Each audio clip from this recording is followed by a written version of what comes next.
Rain poured down like the sky was furious right outside Sunshine International Academy in Nairobi's outskirts. Red Earth turned to mud, washing down into dirty little streams that ride plastic bags and dead leaves Tawa Rds the distant Kibra slum. The sky was gray like spilled ink, and thunder rumbled deep in the clouds, making the ground feel like it was shaking. 15-year-old Aya Kaeru stood outside the iron fence, her skinny frame almost swallowed by the storm. She clutched a worn plastic bag wrapped around her school bag, her only real hope. Rain ran down her short, curly hair, over her cheeks, and into the collar of her faded blue school uniform shirt. She shivered, soaked to the bone, but didn't move. She wasn't waiting for the rain to stop, she was waiting for someone, Lena Okoye, the daughter of Sunshine International Academy's chairman. Lena was the brightest star in their class. Her dad was a Nigerian mining tycoon who owned mines and property all over Kenya, basically the school's biggest backer. She was the only kid in the whole school on a poor student scholarship. Her dad died years ago in a mining accident, and her mom Ba kept Aya and her two little brothers alive by sewing clothes and doing odd jobs. A shiny white Range Rover pulled up slowly, its tires splashing mud puddles high into the air. The door opened, and Lena jumped out. She wore a custom-tailored uniform and Italian leather shoes. A maid carrying her bags and a driver holding a big black umbrella followed her. The second Lena stepped out, a fierce gust of wind ripped the umbrella right out of the driver's hand. It snapped with a loud crack, and rain instantly soaked Lena's silk dress, probably worth thousands of shillings. Ah! Lena screamed, her voice sharp enough to cut through the rain. My dress! I'll catch a cold. Dad will kill me. In that split second, Aya moved. It was almost instinct. She rushed forward, pulling off her own cleanish blue uniform jacket and holding it high over Lena's head. Her movements were clumsy but determined, like a little tree bending in the wind but refusing to break. Muddy water splashed onto her thin back, soaking her shirt instantly, making her teeth chatter. What are you doing? Lena shoved her away hard, her voice full of disgust. Get away from me. You're filthy. Who said you could touch me? Aya stumbled back, her foot landing in a muddy hole. She fell road. Her bag split open, spilling her old textbooks wrapped in newspaper into the mud, math and English study books she'd saved her lunch money to buy from second-hand stalls. Every page was covered in her tiny, cramped notes. My books. She ignored the pain, scrambling to grab them, her fingers digging in the muddy water. Just then, Principal Ngong hurried over under a big black umbrella. He was in his 50s, wearing a sharp suit, his face plastered with a sycophantic smile for Lena and her family. He bent down to wipe mud off Lena's shoes first, then asked the driver anxiously, did the young lady get wet? Take her to change immediately. Only then did he give a cold glance to Aya lying in the mud. His face screwed up in a frown. You again, Kaeru's kid. How many times have I told you scholarship students can't loiter at the gate? It ruins the school's image. Security. Get her out of here. But Principal, I was just trying to help Lena. Aya looked up, rain running down her lashes, hard to tell if it was rain or tears. Quiet. Ndong snapped, his voice like a whip crack. You think holding up some rag will get you close to the rich? Dream on. This is an elite school, not a charity shelter. People like you don't even deserve to stand here. Two security guards grabbed Aya roughly by the arms and dragged her towards the gate.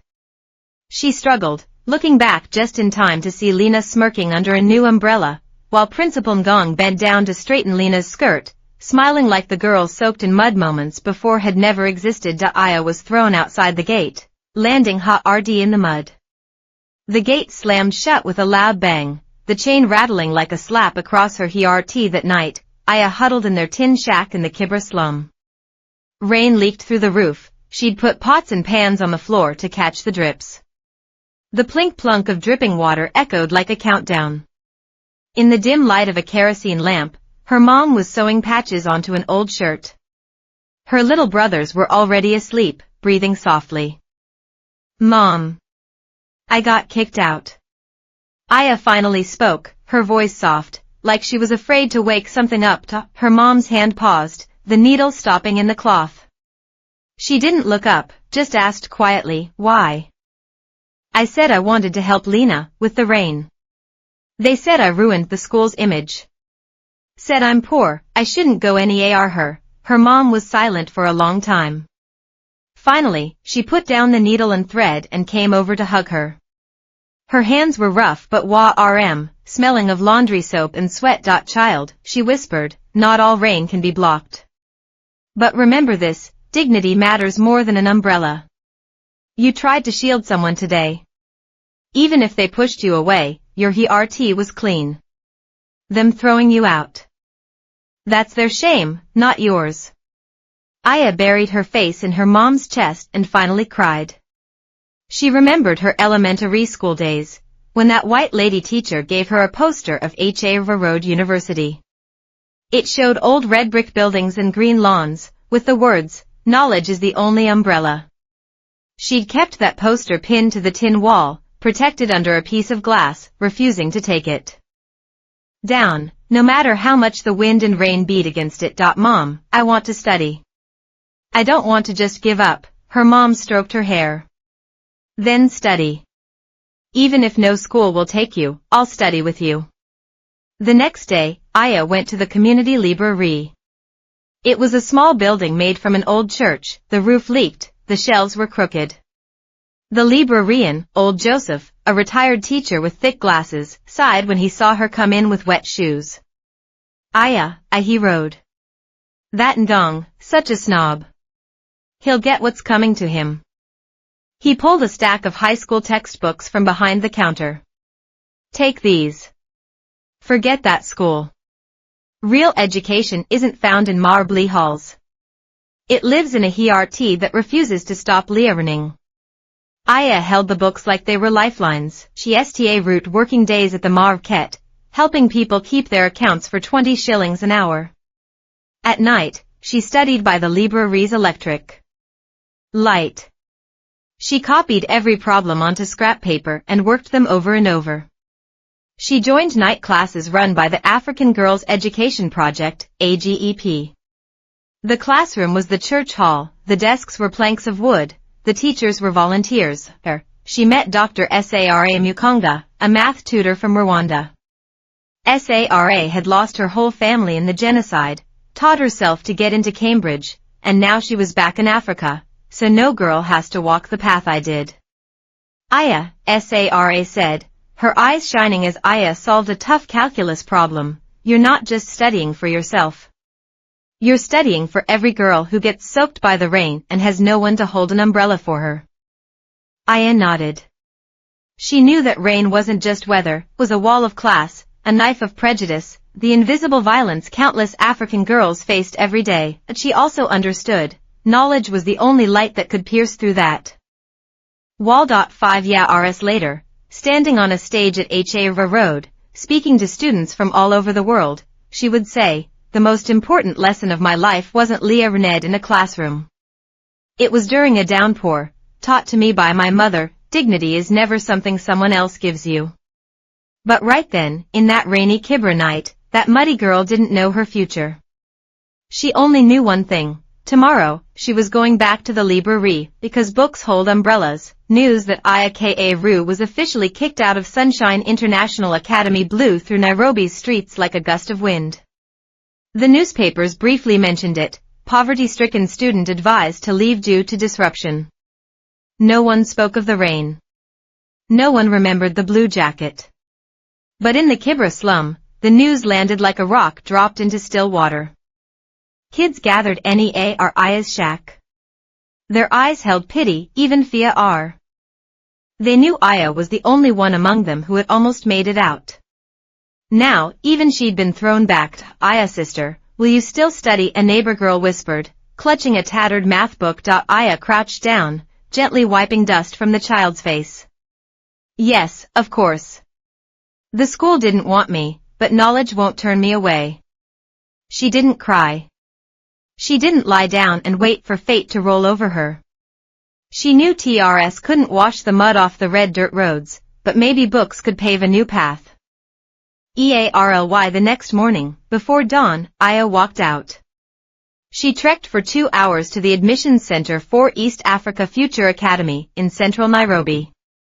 It was a BOA riding high school run by an NGO called African Brilliance Initiative, offering free education to gifted kids from poor backgrounds.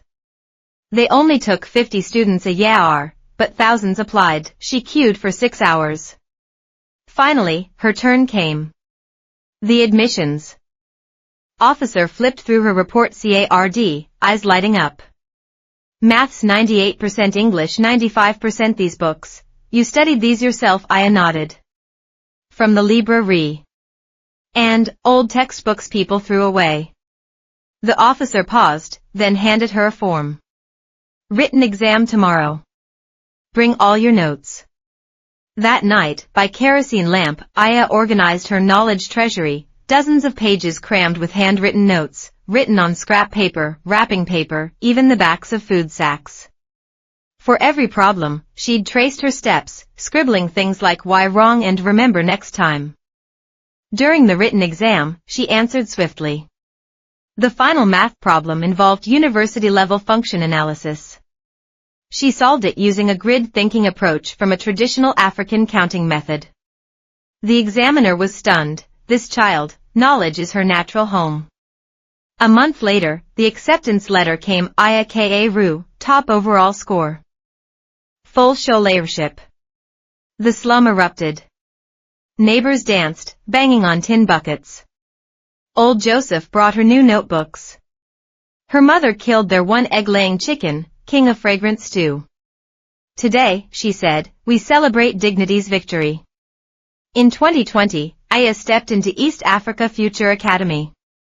No marbly halls, no swimming pools.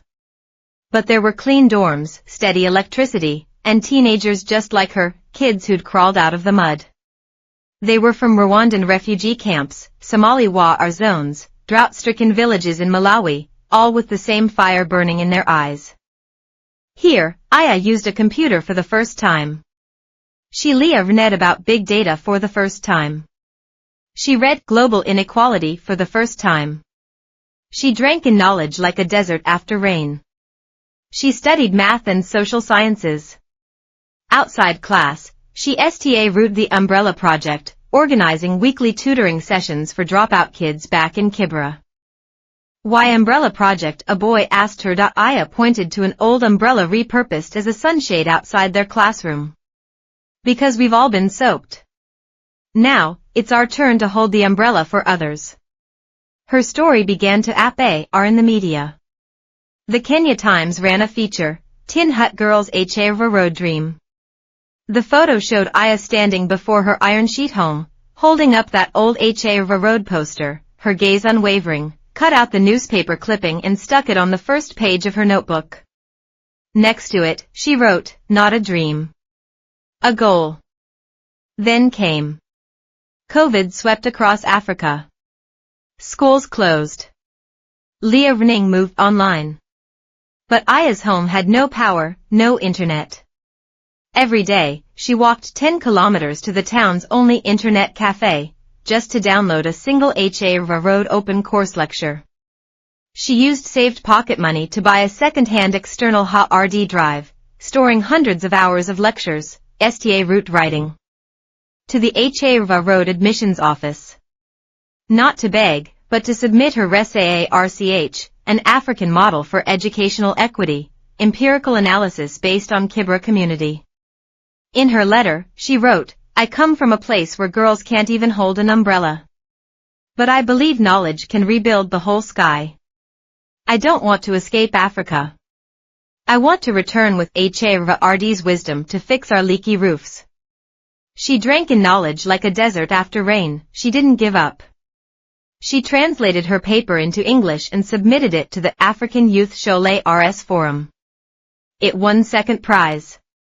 One of the judges A professor from Heartwarming's Center for African Studies. Spring 2022. Old Joseph called, his voice trembling. Aya. Your email. From Harvard. She sprinted to the internet cafe, her heart pounding like a drum. On the screen, an email waited. Subject, congratulations, Aya Ka-Ru. We are pleased to inform you of your admission to Harvard University, class of 2026, with a full scholarship covering tuition, housing, and living expenses. Aya read it once. Twice. Until TRS fell onto the keyboard, blurring the letters. She had one. Not through connections. Not through luck. But through every solved problem, every page of notes, every stubborn step forward. After the rain. News shot back to Kibra. People celebrated with drums and the Ngoma dance. Someone slaughtered a goat. Others traveled from Afar to congratulate her. Aya didn't give a big speech under the spotlight. She just clutched that acceptance letter, holding it as tightly as she had once held her mud-soaked uniform jacket. The night before leaving, her mother brought out a cloth bundle. Unwrapping layers revealed an ancient beaded necklace, red, yellow, black, made from Kenyan gemstones, strung by hand. Her great-grandmother's, her mother whispered. She was a Maasai woman elder. She said true strength doesn't come from wealth or status, but from the light within. When you feel lost, touch these beads. They will guide you.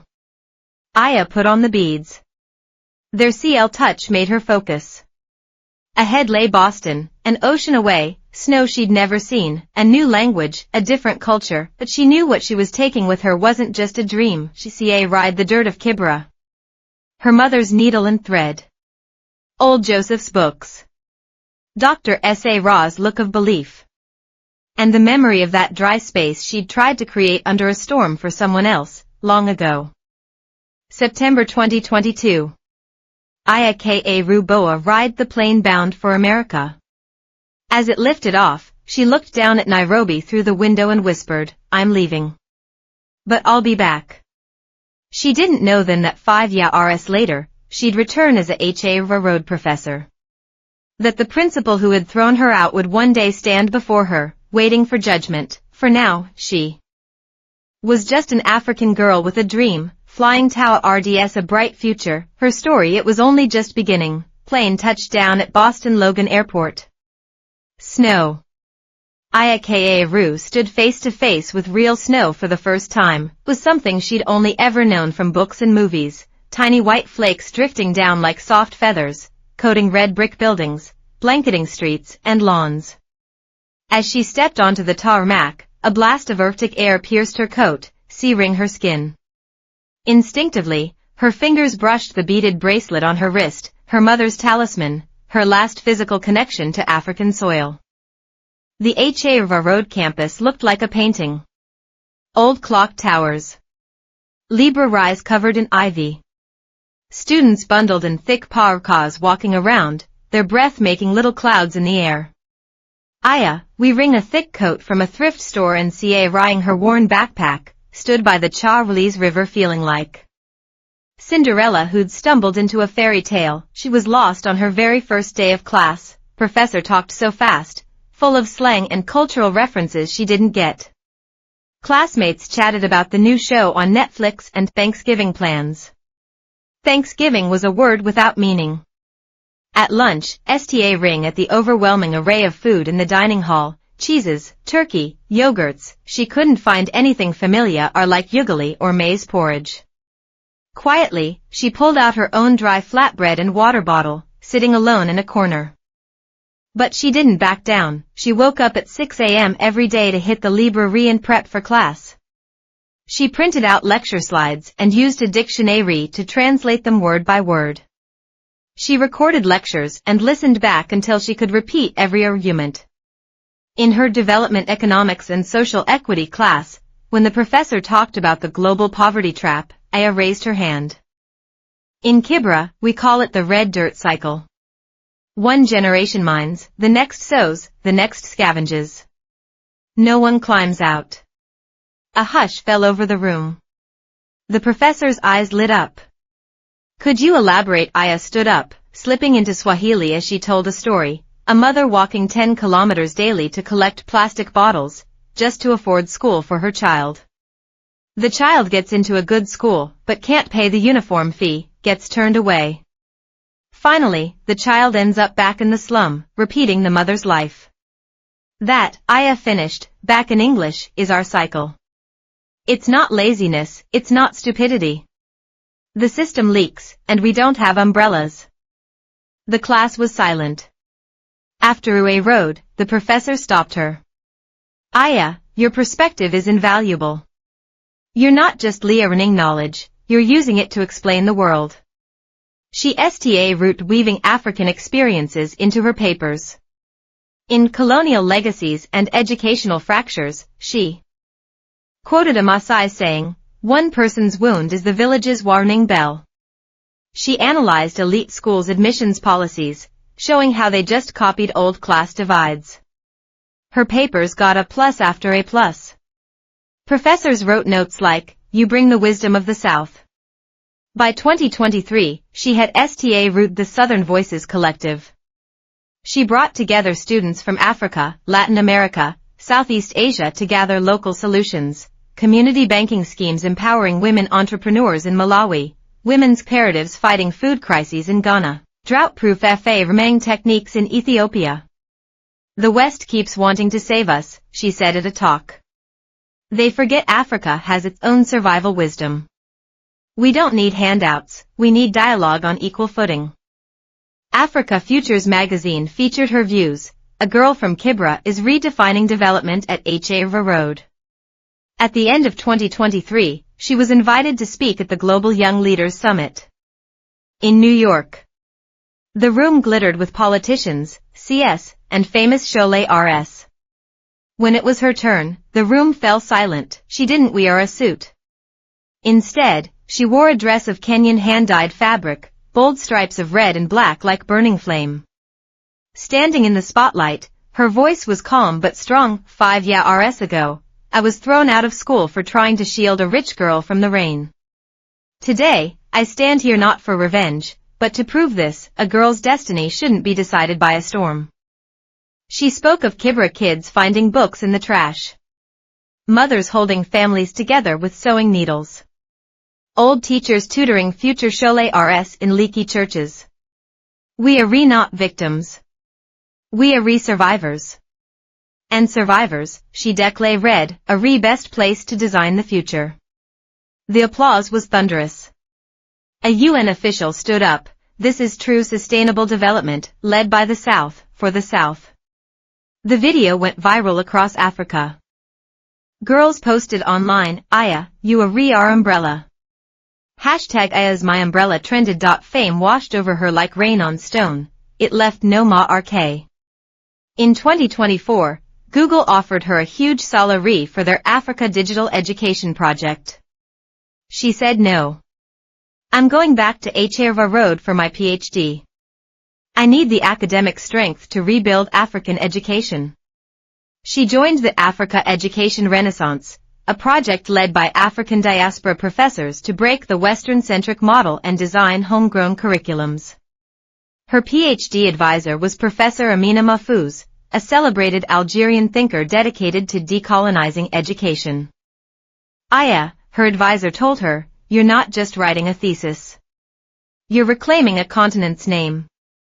Her doctoral research was titled, Rain's Metaphor, Power, Shame and the Decolonization of Learning Spaces.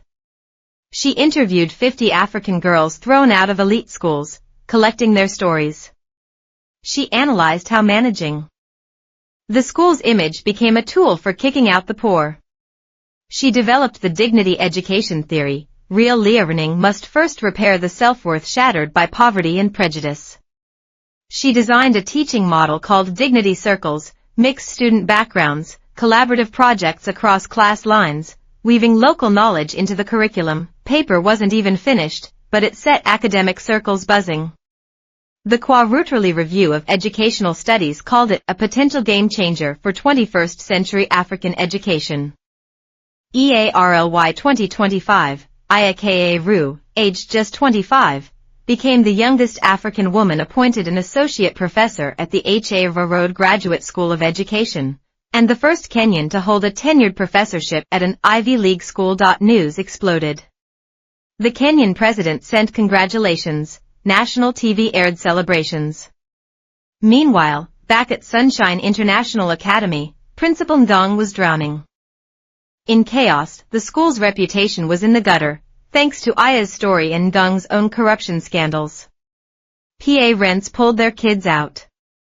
The Boa Road of Trustees was furious.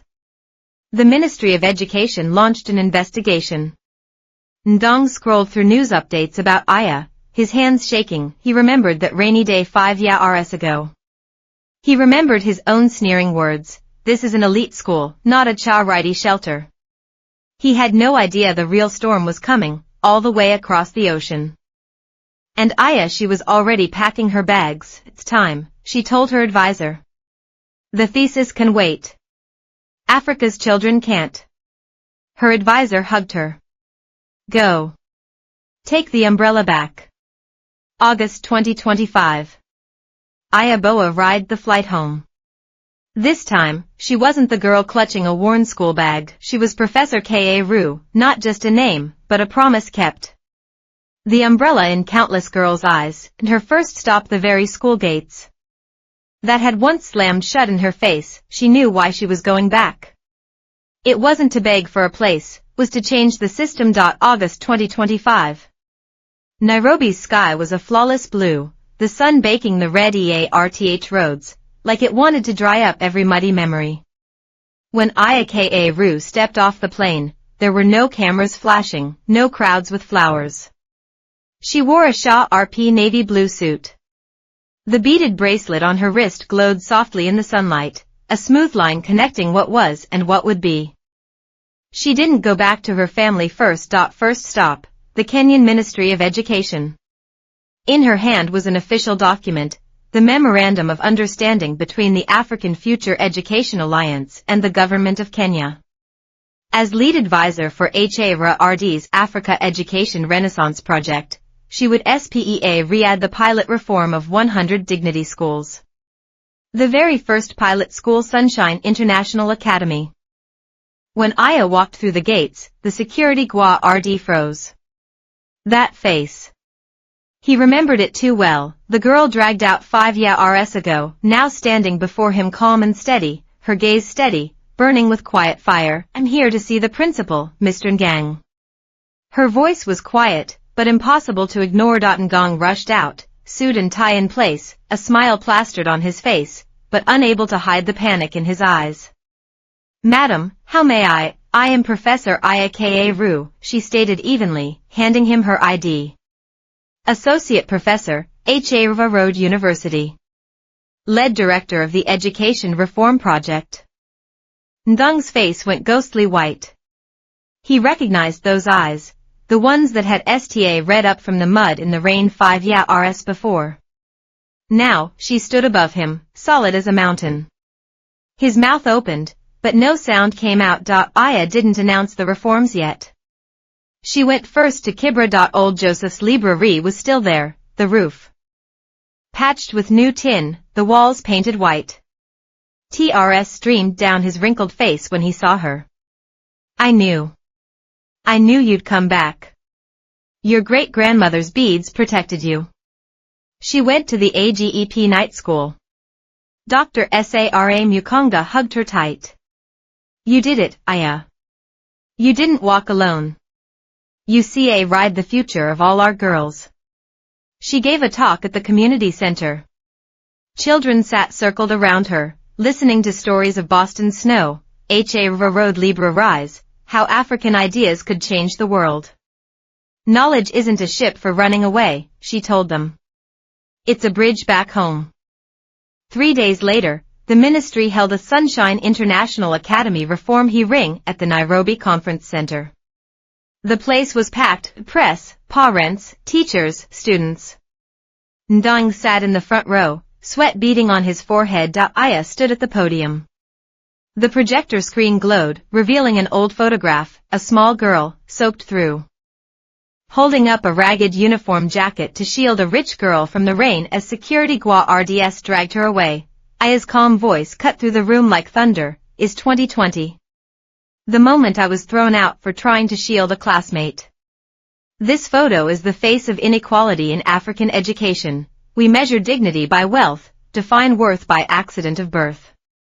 We build elite schools, then lock out the children who need education most. She showed the data. Less than 5% of students in Kenyan elite private schools came from poverty. A 43% girl secondary school dropout rate across East Africa. Image management used as a hidden rule to kick out poor kids. Today, Aya scanned the room, her gaze resting on Gang. I return as a Heartwarming road professor. Not to fire anyone, but to rebuild a system where no child has to apologize for getting caught in the rain. She announced, Sunshine International Academy will become the East African School for Dignity. No more elite BA Ryers, mixed student intake. The Umbrella Scholarship Fund for 100 underprivileged students. African knowledge woven into the curriculum. Teacher training focused on anti-discrimination. And, she stated, the position of head teacher will be opened for open competition. Based on vision, not connections. Silence filled the vast hall, then she turned directly to Ndang. Ministry investigations show mismanagement of funds, discriminatory admissions, misuse of educational grants during your tenure. I recommend you resign. Make space for younger, idealistic educators. This isn't personal revenge. It's the system winning. Ngong bowed his head, his hands trembling. He heard his own sneering words from 5 years ago. This is an elite school, not a charity shelter. Echoing back like a shameful epitaph, silence held for a heartbeat. Then the room exploded. Parents clapped through TRS. Students chanted Aya. Aya. Her name, meaning light in Swahili. 1 month later, the new term began. Aya stood in the transformed Shulie Road. The intimidating iron gate was now an open fence. Inside classrooms, girls in faded hand-me-downs sat alongside boys in tailored blazers. Written on the chalkboard, knowledge belongs to everyone. She gave a new umbrella to Lena Okoye, the girl who once pushed her away. Lena, now working with a charity helping excluded students, blushed. Aya. I'm sorry. You're the real noble one. Aya smiled.